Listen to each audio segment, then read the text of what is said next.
अल्लाह के नबी अपने सहाबा के साथ बैठे हुए हैं। आप कहते हैं कि क्या तुम में से कोई ऐसा है जो आज रोजा रख करके आया है?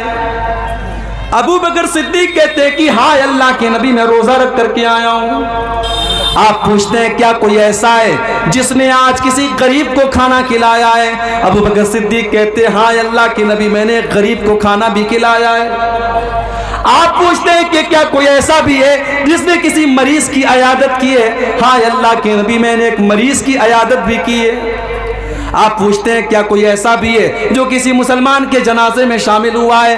हाँ अल्लाह के नबी मैं एक मुसलमान के जनाजे में भी शामिल हुआ हूँ। आपने फरमाया मजतमान फी इम्रिइन इल्ला दखलल जन्ना, ये सारी की सारी नेकियां अगर एक इंसान एक दिन में 24 घंटे में कर लेता है तो वो जरूर जन्नत में जाएगा, जन्नत में जरूर जाएगा।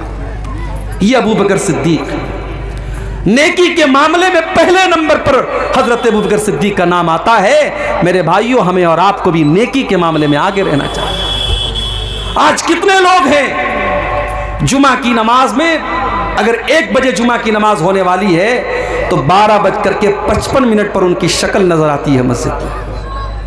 अल्लाह के नबी फरमाते हैं कि जुमा के दिन जो सबसे पहले आता है उसे अल्लाह की राह में ऊंट सदका करने का सवाब मिलता है, जो बाद में आता है उसको गाय सदका करने का सवाब मिलता है, जो उसके बाद आता है उसको दुम्बा, जो उसके बाद आता है उसको मुर्गी, जो उसके बाद आता है उसको अंडा अल्लाह की राह में सदका देने का सवाब मिलता है। और जब इमाम खुतबा देने के लिए आता है तो ये सवाब लिखने वाले फरिश्ते सवाब लिखना बंद कर देते हैं और वो भी इमाम का खुतबा सुनने लगते हैं। हम लोग तो इतने बदनसीब हैं कि ऊंट छोड़ दो, गाय छोड़ दो, दुम्बा छोड़ दो, बकरा छोड़ दो, मुर्गा छोड़ दो, अंडा छोड़ दो।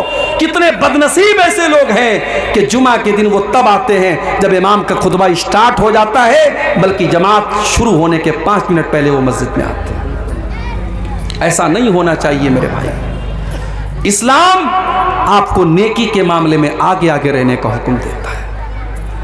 गज़वे तबूक का मौका याद कीजिए। हजरत उमर फारूक रजी अल्लाह ताला अन्हु फरमाते हैं कि मेरे दिल में ख्याल आया कि आज नेकी के मामले में, आज अल्लाह के दीन के मामले में मैं अबू बकर से आगे निकल करके दिखाऊंगा।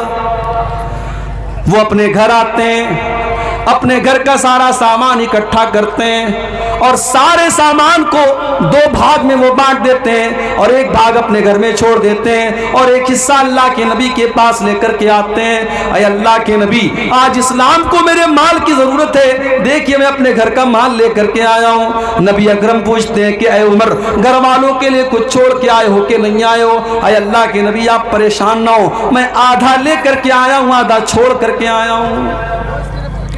उमर फारूक बहुत खुश हैं कि आज मैंने वो कारनामा अंजाम दे दिया जो अबू बकर सिद्दीक भी अंजाम नहीं दे सकते। थोड़ी देर के बाद हजरत अबू बकर सिद्दीक भी आते हैं, वो भी अपने घर का सामान लेकर के आए हैं, अपने घर का माल लेकर के आए हैं, अपने घर की चीजें लेकर के आए हैं। उन्होंने लाकर के जब अल्लाह के नबी के सामने रख दिया, आपने पूछा अय अबू बकर तुमने अपने घर वालों के लिए क्या छोड़ा है? हजरत अबू बकर सिद्दीक कहते हैं अब कई तो लहुमुल्लाह व रसूलहू, अय अल्लाह के नबी मैंने अपने घर वालों के लिए अल्लाह को छोड़ा है, उसके रसूल को छोड़ा है। अय अल्लाह के नबी मैं तो सब कुछ लेकर के आया हूँ, आज इस्लाम को मेरे माल की जरूरत है, मैं अपने घर वालों के लिए कुछ छोड़ के नहीं आया, मैं अल्लाह को छोड़ के आया हूं, रसूल को छोड़ के आया हूं। उमर फारूक की आंखों में आंसू आ गए। उन्होंने कहा मुझे यकीन हो गया कि मैं नेकी के मामले में अबू बकर का मुकाबला नहीं कर सकता। नेकी के मामले में सबकत करो मेरे प्यारे साथी। इसीलिए अल्लाह ताला कुरान के 17वें पारे में अपने नबियों का जिक्र करने के बाद कहता है, अपने नबियों का नाम लेने के बाद कहता है इन्नहुम कानू युसारिऊना फिल खैरात, ये मेरे जितने नबी थे, ये मेरे जितने रसूल थे, वो नेकियों के मामले में आगे आगे रहते थे, वो नेकियों के मामले में पीछे पीछे नहीं रहते थे। मेरी प्यारी माओ बहनों, नबी अकरम के दौर की औरतों को आप देखिए, उस जमाने में लाउड स्पीकर का इंतजाम नहीं था, अल्लाह के नबी तकरीर करते थे, आमतौर से मर्दों के बीच में तकरीर करते थे, औरतों के दरमियान आपका बयान नहीं होता था। एक मर्तबा कुछ औरतें आई, अय अल्लाह के नबी, मर्द लोग आपकी बातों को सुनते हैं, हम औरतों को तो आपकी बात सुनने को नहीं मिलती है। अय अल्लाह के नबी, आप हफ्ते में एक दिन हमको भी दीजिए ताकि हम भी दीन की बातें आपसे सुना करें। नबी अकरम ने देखा कि इन औरतों के अंदर दीन को सीखने की तड़प मौजूद है, आपने अलग से हफ्ते का एक दिन औरतों के लिए तय कर दिया। हमारे यहाँ जलसे में आपने औरतों का इंतजाम किया है जी जी। लेकिन मस्जिद में जुमा में होता है इंतजाम आपके यहाँ? नहीं है। तरावी है? तरावी छोड़ दीजिए, तरावी तो साल में एक बार होती है ना, जुमा में क्यों नहीं है? बंगाल में भी मैं गया, बंगाल में लोगों ने बताया मौलवी साहब हमारे यहाँ ज्यादातर मस्जिदों में औरतों का इंतजाम जुमा में नहीं होता है। यहाँ तो होता ही नहीं। अफसोस है मेरे भाई, 100 का 100 नहीं। आप अहले हदीस है ना, माशाअल्लाह। शेरशाबादी बिरादरी ही के लोग होंगे यहाँ पे? जी जी जी, हम लोग शेरशाबादी हैं। शेरशाबादी बिरादरी पूरी की पूरी अहले हदीस मानी जाती है। क्या अहले हदीस आप हैं? आपके यहाँ की औरतों को दीन कौन सिखाएगा? मौलवी साहब हफ्ते में एक दिन तकरीर करते हैं, आधा घंटा दीन की बात बताते हैं, आप हजरात सुन के चले आते हैं। घर की औरतों को कौन बताएगा? आज हमारे घर की औरतों को बिगाड़ने वाली हजारों चीजें हैं। फेसबुक है, सोशल मीडिया है, इंटरनेट है, तमाम दुनिया भर की चीजें हैं। उनको दीन सिखाने के लिए साल का एक जलसा काफी नहीं है, और जलसे में भी बेचारी आती है, तकरीर कम सुनती है, शॉपिंग ज्यादा करती है। बच्चों को लेके घूम रही है, टहल रही है, कोई उधर भाग रही, कोई उधर भाग रही है। आप जुमा की नमाज में औरतों के लिए इंतजाम कीजिए मेरे भाई, इंतजाम कीजिए आप। नबी अकरम के दौर की औरतें आकर के डिमांड करती हैं, अय अल्लाह के नबी आप हमारे लिए इंतजाम कीजिए, हमें दीन की बातें सुनाइए। और अगर आपने ऐसा इंतजाम नहीं किया, हालात बहुत बुरे हैं मेरे भाई। आज मुसलमान लड़कियां गैरों के साथ भाग रही हैं, फरार हो रही हैं, मुर्तद हो रही हैं, इस्लाम को छोड़ रही हैं, और हमारा आप सिर्फ तमाशा देख रहे हैं। अपनी औलाद को संभालिए, अपने बच्चों को संभालिए, अपनी औलाद को दीन की तालीम दीजिए, वरना पछताना पड़ेगा। अपने बच्चे और बच्चियों को जिस तरीके से आप स्कूल की और कॉलेज की तालीम देते हैं, उसी तरीके से दीन की तालीम दीजिए। उन्हें इस्लाम के बारे में बताइए, उन्हें तौहीद के बारे में बताइए, वरना आगे चल करके 10-15 साल के बाद जो हालात होंगे, हर घर और हर खानदान में इस तरीके के केस होंगे, फिर आपके पास हालात को कंट्रोल करने का कोई रास्ता नहीं होगा। नेकी के मामले में आगे बढ़िए, पीछे मत रहिए। हजरत अमर बिन जमू रज़ी अल्लाह ताला अन्हु एक बूढ़े साहबी हैं, बूढ़े साहबी हैं। अल्लाह की राह में जिहाद करने की वजह से उनकी दोनों टांगे खराब हो चुकी हैं, उम्र भी 70 साल के पार हो चुकी है। जब एक जंग का मौका आता है, अल्लाह के नबी के पास उनके 4 बेटे हैं, उनके चारों बेटों ने अपना नाम लिखवाया। हजरत अमर बिन जमू ने कहा कि अल्लाह के नबी मेरा भी नाम लिख लीजिए। बेटों ने कहा बाजान आपने सारी जिंदगी इस्लाम की खिदमत की है, आपकी दोनों टांगे इसी में खराब हो चुकी हैं। अय अब्बाजान हम आपकी तरफ से जा ही रहे हैं, आपके 4 बेटे अल्लाह की राह में जा रहे हैं। अय अब्बाजान आप घर में आराम कीजिए, आपकी जरूरत नहीं है।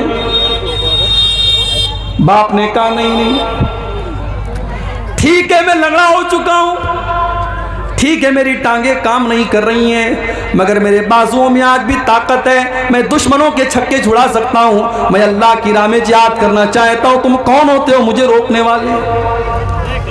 बाप इसरार कर रहा है, बेटे मना कर रहे हैं।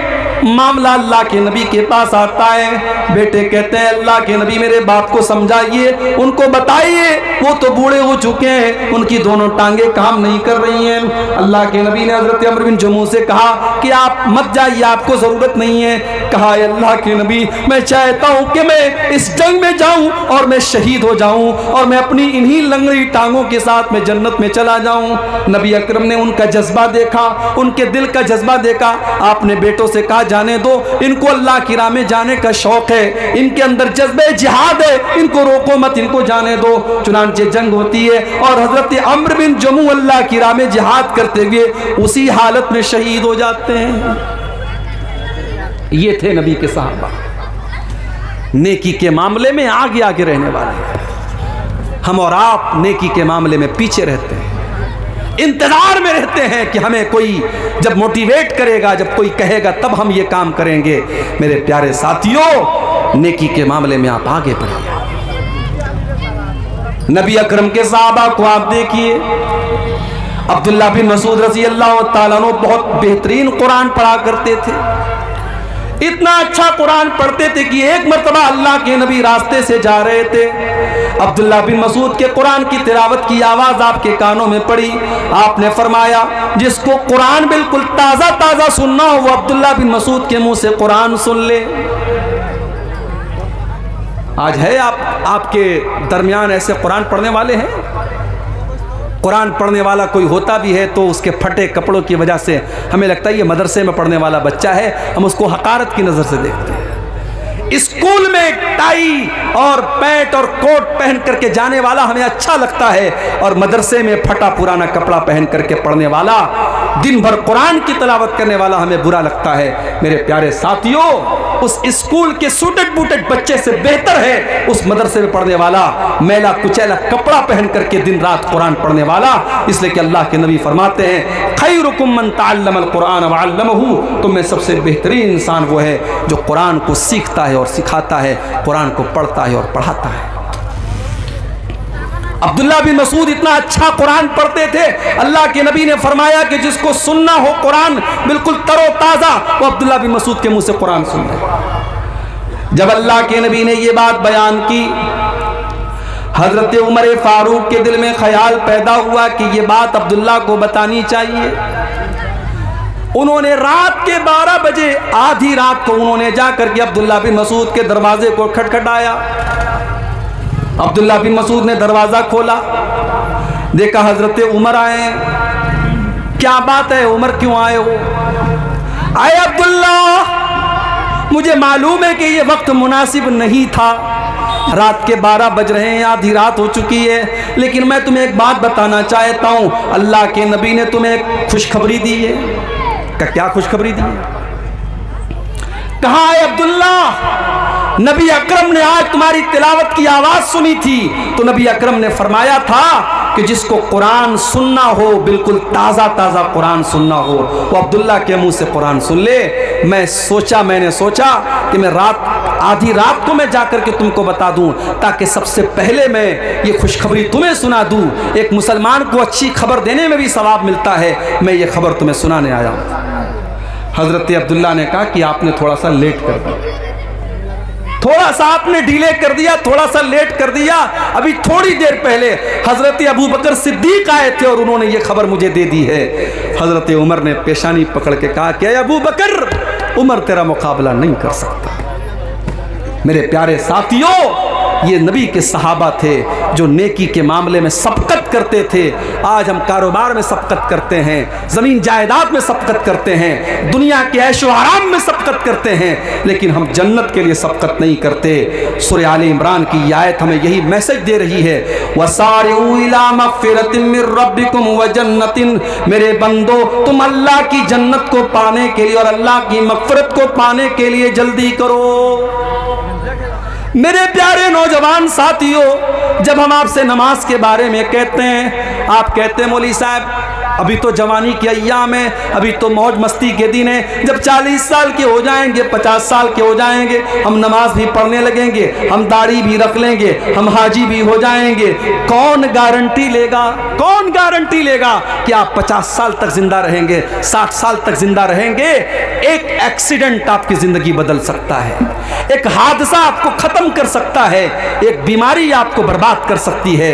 मेरे प्यारे नौजवान साथियों, वमा तदरी नफ्सुम माज़ा तक्सिबु गदा, कोई नहीं जानता कि कल उसके साथ क्या होने वाला है। इसलिए कल न कर, कल का कोई भरोसा नहीं, कल तो कल एक पल का भरोसा नहीं।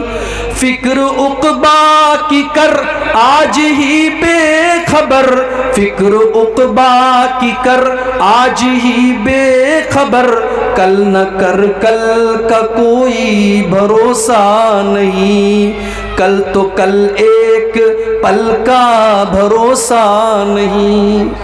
कर इबादत खुदा की जवानी में तू, कर इबादत खुदा की जवानी में तू, कल बुढ़ापा तेरे सर पे आ जाएगा, कल बुढ़ापा तेरे सर पे आ जाएगा, कुव्वते दस्तो पा खत्म हो जाएगी, कुव्वते दस तो पा खत्म हो जाएगी, फिर इबादत का कोई भरोसा नहीं।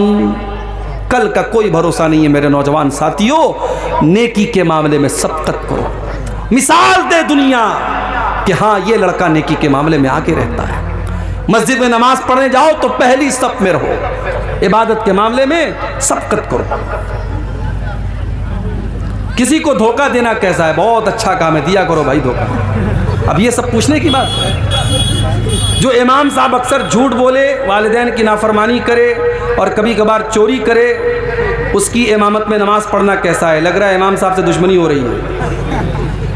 ये लग रहा है बिल्कुल कैमरा लगा के बैठा इमाम साहब कितना झूठ बोल रहा है, कितनी नाफरमानी कर रहा है, कितना चोरी कर रहा है। देखिए, इमाम जो होता है, इमाम ऐसे इंसान को बनाना चाहिए जो कुरान अच्छा पढ़ता हो, आलिम हो और दीनदार भी हो। ऐसा कभी कभी होता है कि एक इंसान आलिम है लेकिन दीनदार नहीं है, तो नमाज की इमामत एक ऊंचा मकाम है, ये हर इंसान को नहीं देना चाहिए। तो ऐसे इंसान को इमाम नहीं बनाना चाहिए। अगर ऐसा इंसान इमाम है, नमाज हो जाएगी आपकी नमाज पर कोई फ़र्क नहीं पड़ेगा, मगर ऐसे इंसान को इमाम नहीं बनाना चाहिए जो खुल्लम खुल्ला ये सब काम अगर कर रहा है, झूठ बोल रहा है, वालिदैन की नाफरमानी कर रहा है, चोरी कर रहा है, ऐसे इंसान को इमामत नहीं देना चाहिए। उम्र दराज आदमी का अगर बार बार पेशाब आ जाए और कपड़ा नापाक हो जाए, इलाज व मुआलजा से भी मायूस हो चुका हो, तो ऐसे इंसान को नमाज पूरा करने के लिए क्या तरीक़ा अपनाना चाहिए? बस सीधी सी बात है, फत्तकुल्लाह मस्ततातुम, अल्लाह से जितना डर सकते हो डरो। जिस इंसान को ये प्रॉब्लम है कि उसका पेशाब रुकता ही नहीं है, कतरा कतरा बहता रहता है, तो अब जाहिर है वो मजबूर है। अगर वो इलाज करा चुका है और इलाज से भी कोई फ़ायदा नहीं हो रहा है, तो ऐसा इंसान नमाज उसी हालत में पढ़ेगा। लेकिन हाँ, हर नमाज के टाइम वो नया वज़ू करेगा। ज़ोहर में मान लो उसने वज़ू किया, बीच में उसको हवा खारिज नहीं हुई, पाखाना करने के लिए वो नहीं गया, लेकिन तब भी असर का टाइम आएगा वो फिर से वज़ू करेगा। इसलिए कि ये बीमारी जिसको है उसके लिए हुक्म है कि वो हर नमाज के टाइम अलग से वज़ू करे। इसी तरीके से बाज़ लोगों को हवा खारिज होने की बीमारी होती है, उनको हर मिनट पर हवा खारिज होती है, वो हर तरीके का इलाज करा चुके हैं लेकिन उनका मसला हल नहीं होता है। तो उनके बारे में भी सही मसला यही है कि वो उसी हाल में नमाज़ पढ़ेंगे, वज़ू करेंगे और नमाज़ पढ़ेंगे। ठीक है। जामा मस्जिद में जगह की किल्लत है, मस्जिद के इर्द गिर्द भी जगह खाली नहीं है, इसलिए मस्जिद को दूसरी जगह मुंतकिल करना चाहते हैं। ऐसी सूरत में मस्जिद की पुरानी ज़मीन को फ़रोख्त कर सकते हैं या नहीं, जबकि मुंतकिल शुदा मस्जिद की ज़मीन सिर्फ 250 फीट की दूरी पर है। अब देखिए, ये मसला थोड़ा सा पेचीदा है, इसके बारे में तहकीक करनी पड़ेगी कि अब ये जो सिचुएशन है, जैसे कभी कभी ऐसा होता है कि मस्जिद की जो जगह है वहाँ पे हाईवे निकल रहा है, तो हाईवे जब निकलता है या इस तरीके की कोई मजबूरी आती है तो जाहिर है मस्जिद को ट्रांसफ़र करते हैं। तो वो सूरत यहाँ पर भी ऐसा लग रहा है कि अपनाई जा सकती है, जब जगह कम भी है तो ऐसा कर सकते हैं, लेकिन फिर भी इसके बारे में थोड़ी सी तहकीक करने के बाद ही जवाब दिया जा सकता है। इमाम का इंतखाब अवामुन्नास के ज़रिए होगा या आलिमों के ज़रिए होगा? देखिए, अवाम के इंतखाब के लिए कोई शरीयत की शर्त नहीं है। अल्लाह के नबी ने कुछ क्राइटेरिया बता दिया है कि इमाम ऐसा इंसान होना चाहिए जो कुरान को ज़्यादा पढ़ने वाला हो, सुन्नत का जानकार हो, नमाज का तरीका जानने वाला हो। अगर उस क्राइटेरिया पर कोई मोहल्ले में कोई इंसान खरा उतर रहा है, उसको अवाम भी इमाम बना सकती है। कोई ज़रूरी नहीं कि उलमा की एक कमेटी हो वही इमाम बनाए, ऐसा कोई ज़रूरी नहीं है। तो मेरे नौजवानों, ये जो मसला है दीन के अंदर आगे आगे रहने का, इसको हम अपने अंदर पैदा करें। हम बैक बेंचर ना बने। स्कूल में होता है ना, स्कूल में क्लास में पीछे बैठने वाला जो होता है उसको बैक बेंचर बोलते हैं। तो जो बिल्कुल फिसड्डी होता है, जो इम्तिहान में फेल होता है, उसको हम बोलते हैं बैक बेंचर। दीन के मामले में आप बैक बेंचर मत बने, दीन के मामले में आप आगे रहने वाले बने, पहली सफ में रहने वाले बने। यही हम आपसे उम्मीद करते हैं। अल्लाह से दुआ है रब्बुल आलमीन हम सबको नेकियों के मामले में सबकत करने की तौफीक अता फरमाए। रब्बुल आलमीन हमारे गुनाहों को माफ़ फरमाए, नेकियों में आगे आगे रहने की तौफीक दे। आमीन व आखिर दावाना अनिल हम्दुलिल्लाहि रब्बिल आलमीन।